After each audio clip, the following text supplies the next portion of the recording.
There's this awesome feeling that just possesses you, and you feel you're in a special place.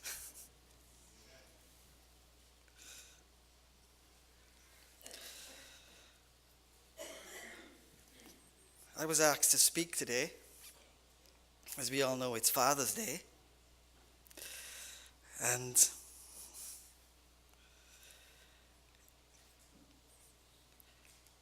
when you're tasked with that kind of responsibility, you spend time in prayer and you keep asking, what's the message? Today our sermon is entitled, Great Fathers, Memorable Sons. Somehow the message got translated in the, and you will see why it's so important that we stick with this title, Great Fathers, Memorable Sons. Thank you. Sorry. Great Fathers, Memorable Sons. I would be remiss if I don't thank the soloists for the pieces that they choose to share with us. They were so appropriate. And he is here. We can feel him. And of course, the ultimate Father, the one who leads and guides, the omnipotent, the omnipresent, the omniscient. We recognize him. There's no being without him. And of course, a very pleasant Sabbath to all. Shall we pray? Dear God, use me. Make me an instrument of your peace. Speak through me and feed your people. We thank you for hearing and answering our prayer always. Amen. An exclusive Today survey of 2,000 moms and dads shows that fathers are more involved than ever before with their children, both emotionally and practically. While moms increasingly share the responsibility for the family's income, dads are assisting with more of the childcare and household chores. About 75% of fathers say being a dad is their most important job, according to the survey. And 61% of dads say they are more involved with their children than their father was with them. Recent research supports the idea that dads are more hands-on.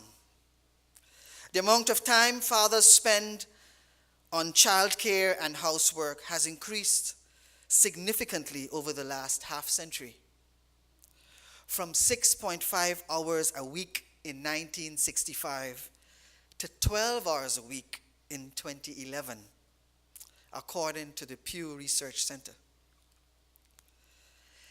Economic reasons, especially in the aftermath of the Great Recession, might be partly responsible for the shift. The share of married couples who both work and have children at home are now 59.1% of our working population, according to the Bureau of Labor Statistics. About 40% of mothers are now primary breadwinners in many homes.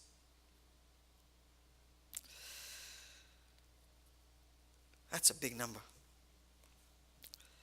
While the number of dads staying at home full-time, although still somewhat of a rarity, has nearly doubled compared to a quarter century ago, to about 2 million dads as of 2012.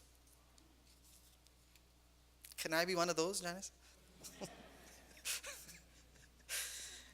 In addition, according to the Today survey, 75% of parents say a real man knows how to express emotional support to his children. And that's exactly what children need the most, said Dr. William Pollock, an associate clinical professor of psychology at Harvard Medical School, and senior clinical consultant on the mental health of men, adolescent males, and boys at Cambridge Health Alliance. And I quote, "Fathers are capable of being nurturant. They want to be nurturant. And when they nurture, not only are boys and girls and partners better off, men become better people, less depressed people, and more of a whole person. Let us nurture." Research and evidence on fatherhood is far more abundant now than it has ever been. In reviewing this material, we pay particular attention to two emergent themes: the change in role of fathers over time and the arising of two seemingly conflicting trends: the nurturing, caring, emotional, attuned father who enters fatherhood consciously and performs his duties conscientiously, versus those who may not have wanted to become fathers, who deny paternity, who are absent from the home, and shirk their parental responsibility and obligations. Two trends. In the traditional model of fatherhood, fathers played a dominant role in the lives of their children, assuming a broad range of responsibilities, defining and supervising their children's development. Domestic control was largely in the hands of men. Wives were expected to defer to husbands on matter of child rearing. A father's moral role persisted through childhood into adult life. His influence was pervasive and usually exceeded the mother's responsibility over the child. In the beginning of the 19th century, with the shift away from an agrarian to an industrial mode of production, the paternal control over children began to erode. As men's economic roles increasingly drew them outside the home and into the marketplace, women extended their sphere of domestic influence. An increase of affective ties within the family reshaped the nature of parenthood and parent-child relations. The change in the family and parental division of labor was the beginning of a shift in the balance of power within the family. And today, we are experiencing the living effects of that shift socially. The spatial separation of work and home helped revise marital and parental roles. For fathers, this was the beginning of an almost exclusive emphasis on economic responsibilities, which naturally curtailed the men's day-to-day contact with their children.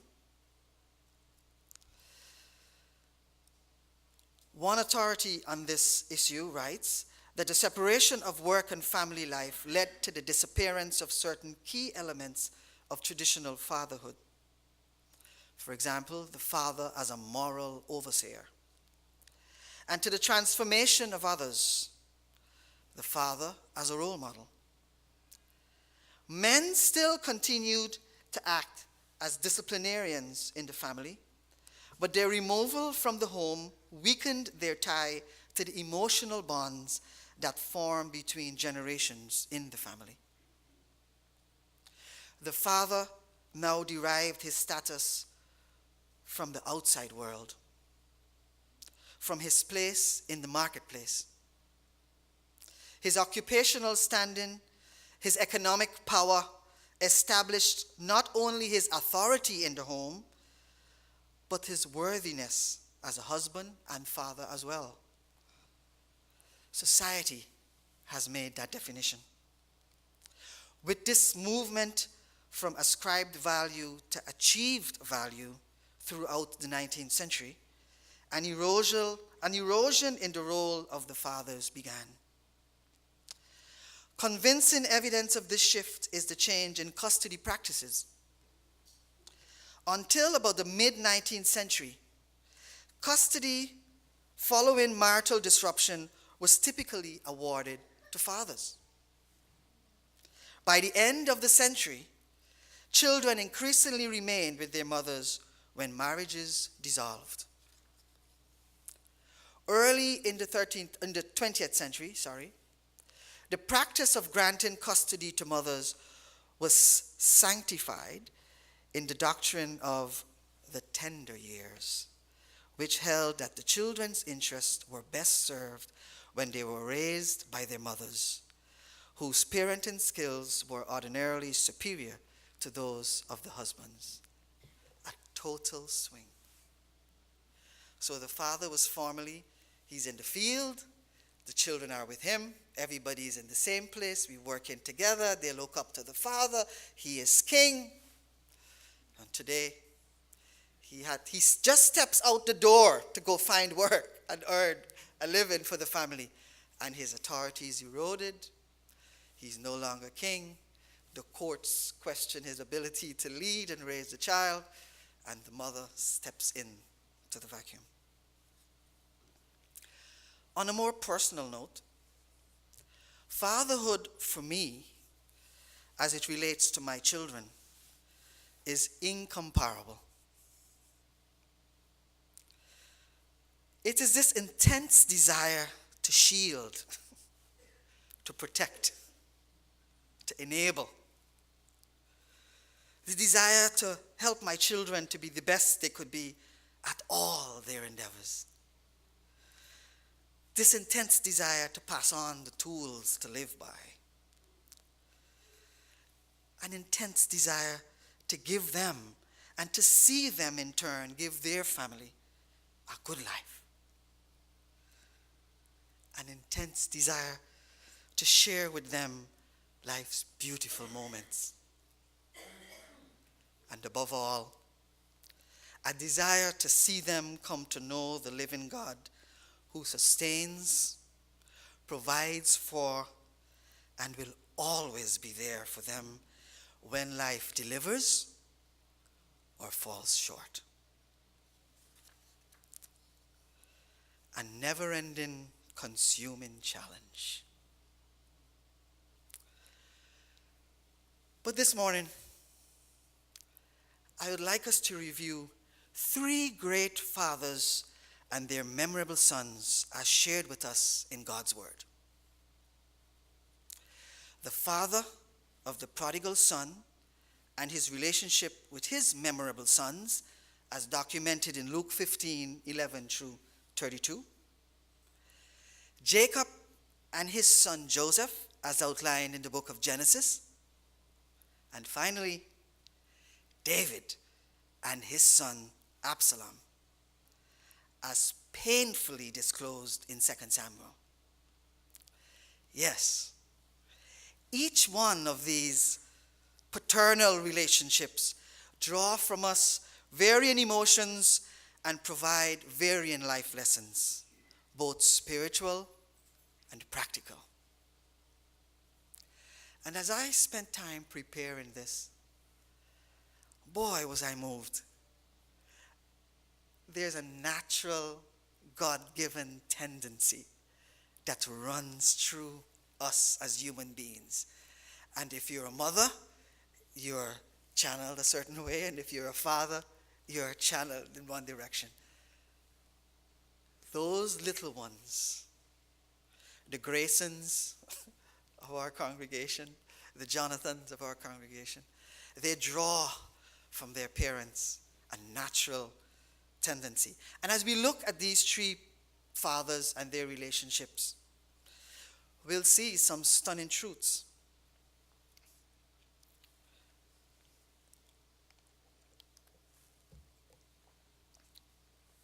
In the parable of the prodigal son, Jesus relates the situation of a father who has 2 sons. one of whom can't wait for his inheritance. In Jewish society, there were laws governing how inheritances were typically divided. The oldest brother got a double share, while the other brothers got a single share. When there were two brothers, as in this case, the older brother would get 2/3 of the estate, and the younger brother would get 1/3. In this parable, the younger son demands the share of property that falls to him. That means he is asking for the 1/3 of the father's possessions that he would ordinarily get when the father dies. Think about that. He's asking his father, while he's still alive, healthy man, to give him 1/3 of everything that he owns right now, before the father is dead, when his father would still have use for these possessions. He's still alive, functioning in society and playing his role. How many fathers would receive this suggestion well today? How many would comply with it if one of their children asked it of them? I can assure you, not many. This is a truly astounding request, and it would have been even more astonishing in the ancient world. In a society that highly reverenced parents, it would have been equivalent to saying, "Father, I can't even wait for you to die. Give me 1/3 of everything you own right now, and I will go." Despite the breathtaking and insulting audacity of the younger son's request, the father grants it. Amazing. Without question, this situation blatantly reflects the amazing indulgence that God shows towards us. Even when we are acting as selfishly as the prodigal son, God indulges us. He yields what is his and allows us to misuse it out of respect for the freedom that he has given us. But he knows that misuse of our freedom will have no better results than it did with the prodigal son's misuse of his freedom. And God trusts that we will learn our lesson and come back to him. Accommodating father, demanding son. Now let us look at Jacob and Joseph. The book of Genesis tells that Joseph was the 11th of Jacob's 12 sons and Rachel's firstborn, and tells how Joseph came to be sold into slavery by his jealous brothers and rose to become the second most powerful man in Egypt, next to Pharaoh. When famine struck Canaan, Jacob, Joseph's father, and Joseph's brothers came to the land of Goshen in Egypt. Joseph, son of Jacob and Rachel, lived in the land of Canaan with 10 half-brothers, 1 full brother and 1 half-sister. He was Rachel's firstborn and Jacob's 11th son. Of all the sons, Joseph was loved by his father the most. Jacob even arrayed Joseph with a long coat of many colors. Jacob's favoritism toward Joseph caused his half-brothers to hate him. And when Joseph was 17 years old, he had 2 dreams that made his brothers plot his demise. In the first dream, Joseph and his brothers gathered bundles of grain. Then one of the grain bundles that had been prepared by the brothers gathered around Joseph's bundle and bowed down to it. In the second dream, the son, the father, and the moon, the mother, and 11 stars, his brothers, bow down to Joseph himself.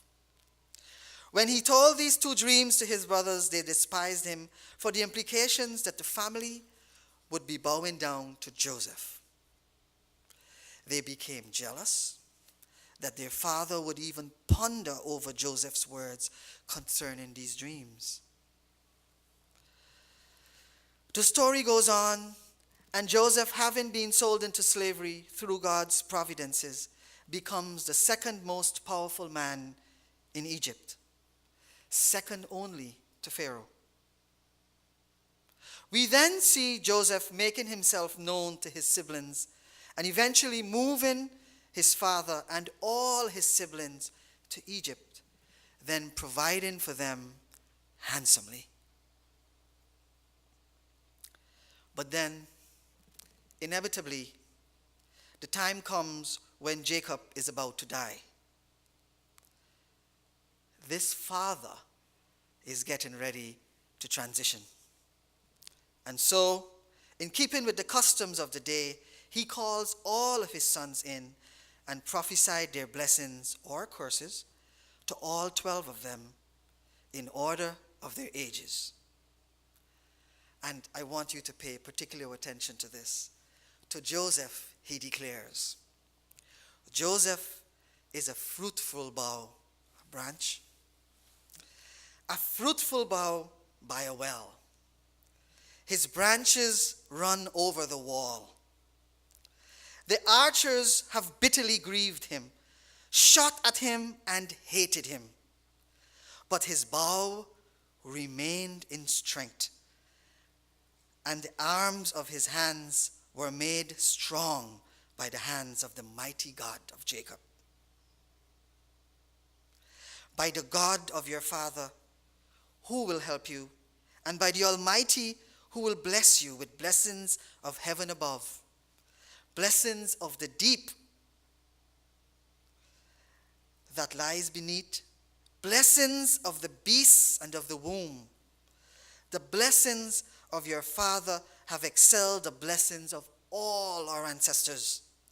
Up to the utmost bound of the everlasting hills, they shall be on the head of Joseph, and on the crown of the head of him who was separate from his brothers.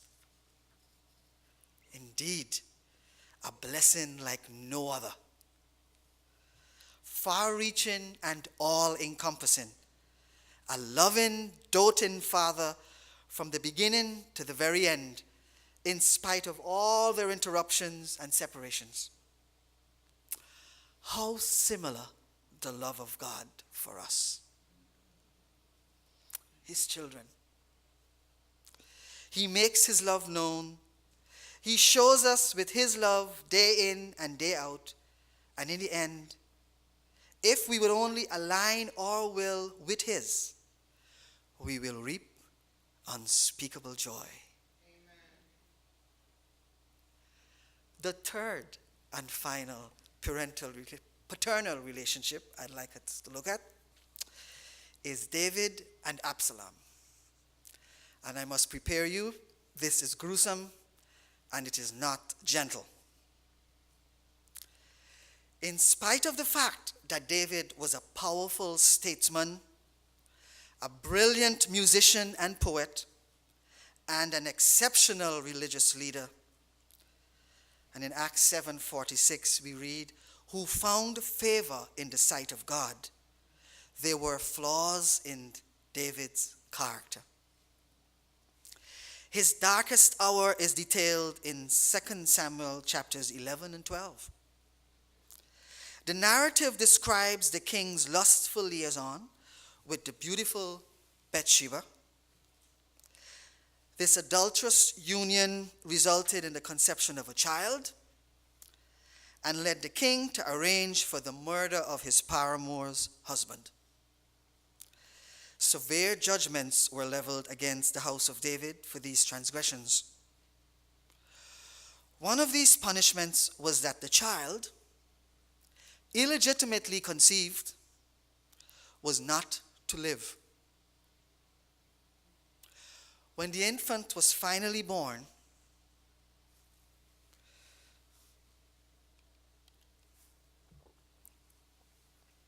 David hoped to influence God to change his mind. The king prayed and fasted, but the baby lived only 1 week. When the remorseful ruler learned of the child's death, he arose from the earth, cleaned himself up, and went to worship in the house of Jehovah. His court thought it strange that his demeanor was so altered. In a remarkable explanation, David exclaimed, "I shall go to him, but he will not return to me." This is his illegitimate child he speaks of.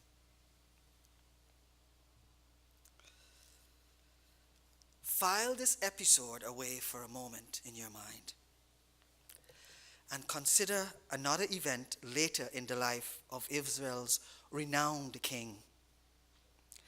David had a lovely daughter by the name of Tamar.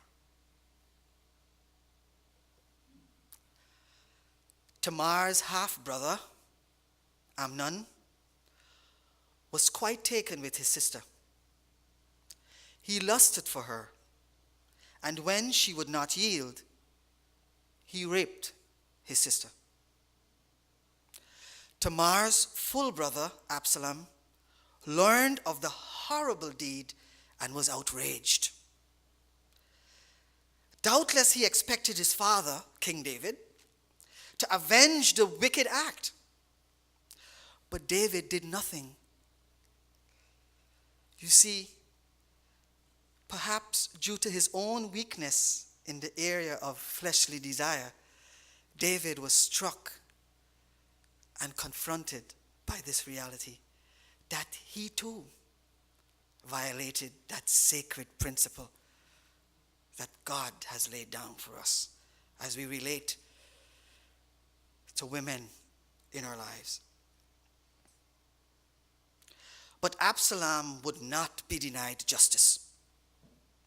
And so, at the end of 2 years, seething all the while, he laid a plot and had Amnon killed. What disgrace! What heartache in the house of King David.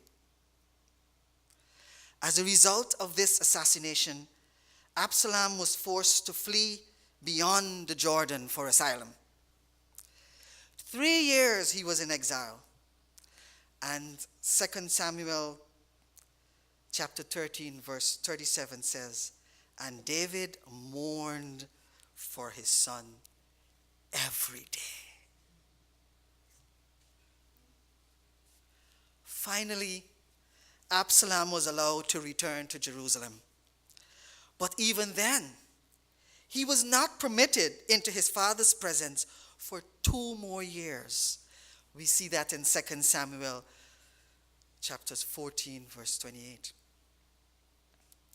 From the outset of his return, though, the ungrateful Absalom began to make plans to wrest his father's throne from him. But kingdoms are not toppled overnight. And so the rebel son stealthily stole the hearts of the men of Israel.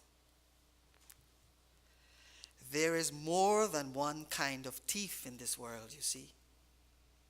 There are those who steal tangible stuff and those who steal the intangible. And I tell you, the intangible stolen can be ever so much more devastating.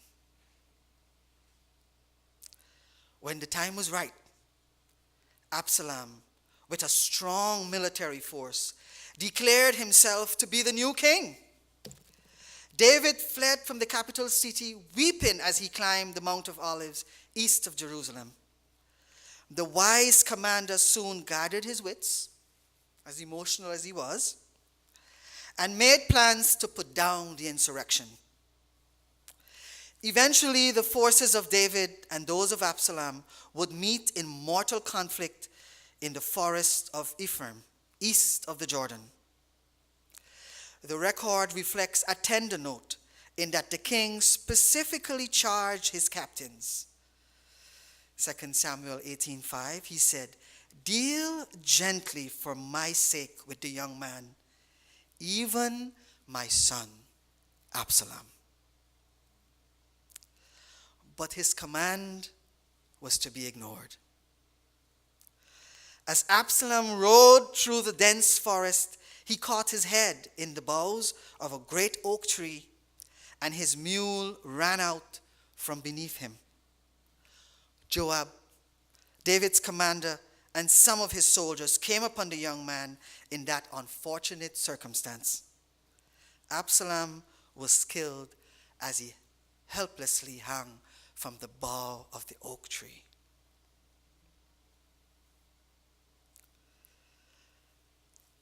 When David heard of the death of his beloved Absalom, he uttered one of the most plaintive cries recorded in the Bible. Turn with me to 2 Samuel 18, verses 33. 2 Samuel 18, verses 33.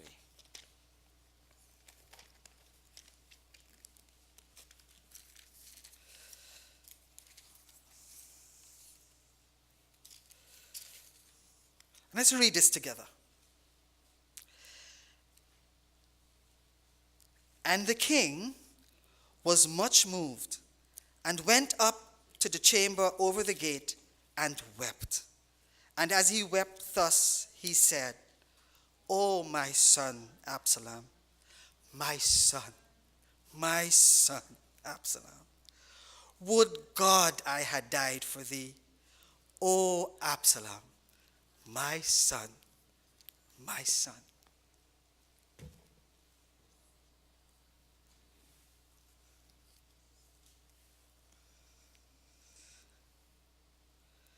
Now here is this intriguing question.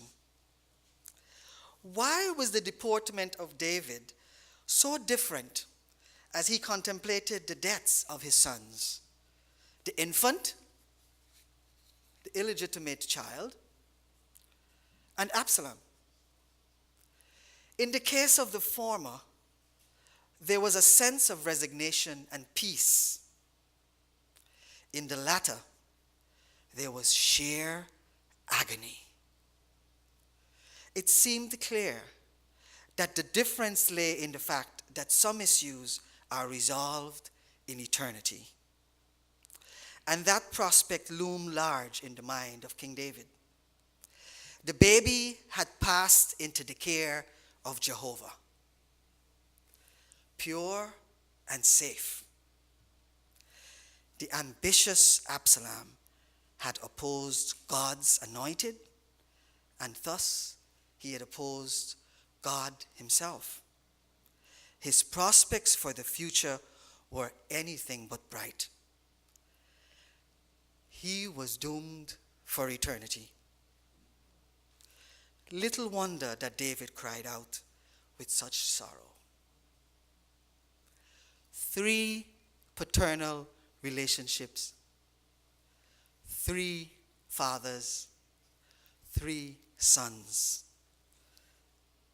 The father of the prodigal son, Jacob and Joseph, David and Absalom. Heart-wrenching relationships, but real relationships. Relationships that we cannot help but ignore today.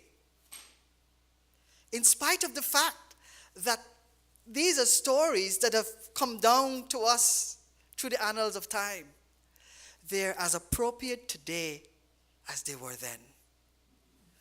And as fathers, as caregivers, as nurturers, as providers, that depth of love and care and attachment is as strong today as it was in the day of Jacob and Joseph, David and Absalom, and rest assured, for as long as time lasts, that relationship is as strong between God and us, his children. All three fathers loved their sons and were prepared to break every rule for their boys. But as we review these three situations closely, we see that as fathers are limited, there are certain limits as to what we are able to do. The power of choice must have its way in each of us.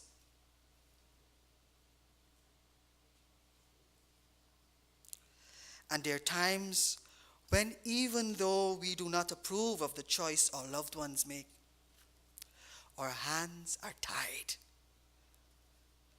and we are forced to endure the consequences of their actions and their decisions, their choices. Likewise, our Father, which art in heaven, today is looking at each of us, sons, daughters, mothers, and fathers. And he's contemplating the decisions we have made or are making. And so, on this Father's Day, I pray that we would make every effort to seek out God's will for our life and recognize the power that comes from having our lives aligned with his will. In so doing, we will not only reap the rewards of his guidance, but also be assured of greeting a smiling Savior when he comes the second time. Happy Father's Day.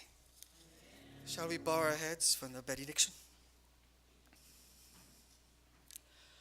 Glory be to him who can keep you from falling and bring you safe to his glorious presence, innocent and happy. To God, the only God, who saves us through Jesus Christ our Lord, be the glory, majesty, authority, and power, which he had before time began, now and forever. Amen.